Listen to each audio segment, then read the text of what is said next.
ایک دفعہ ایک جنگل میں ایک کوا اور ایک طوطا رہتے تھے۔ کوا بہت چالاک اور ذہین تھا جبکہ طوطا بہت باتونی تھا۔ کوا ہمیشہ طوطے کو اپنی چالاکی اور ذہانت پر سبق دیتا رہتا تھا۔ ایک دن کوا اور طوطا ایک درخت پر بیٹھے تھے۔ اچانک ایک شکاری جنگل میں داخل ہوا۔ شکاری نے طوطے کی خوبصورتی دیکھی تو وہ اسے پکڑنے کے لیے آگے بڑھا۔ طوطے کو شکاری کا خوف ہونے لگا۔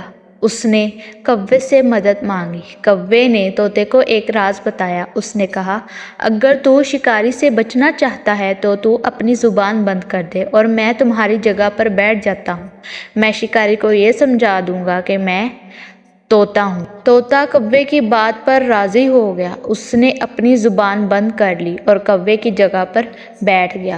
شکاری طوطے کے پاس پہنچا اور اس سے بولا، اے طوطو، میں تجھے پکڑنے کے لیے بہت دور سے آیا ہوں۔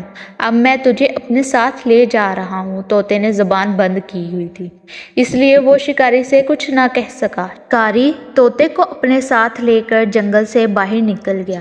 شکاری نے بے حد کوششیں کی لیکن طوطا کچھ نہ بولا، اور ادھر کوا طوطے کے بارے میں بہت پریشان تھا۔ وہ طوطے کو بچانے کے لیے جنگل میں گھومنے لگا لیکن شکاری اپنے گھر جا چکا تھا۔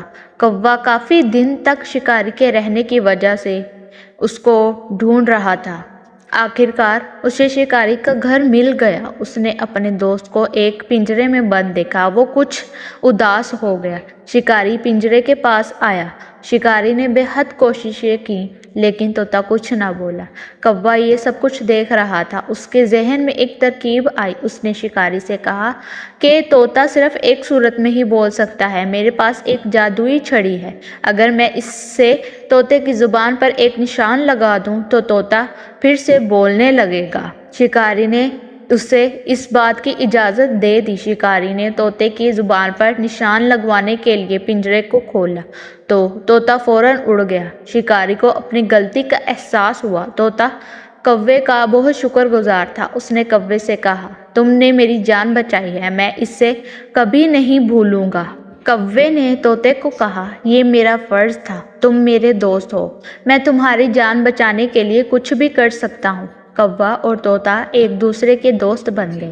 وہ ہمیشہ ایک دوسرے کی مدد کرتے رہے۔ اس سے ہمیں یہ سبق ملتا ہے کہ ہمیں دوستی کی قدر کرنی چاہیے۔ دوست ہر مشکل وقت میں ایک دوسرے کی مدد کرتے ہیں۔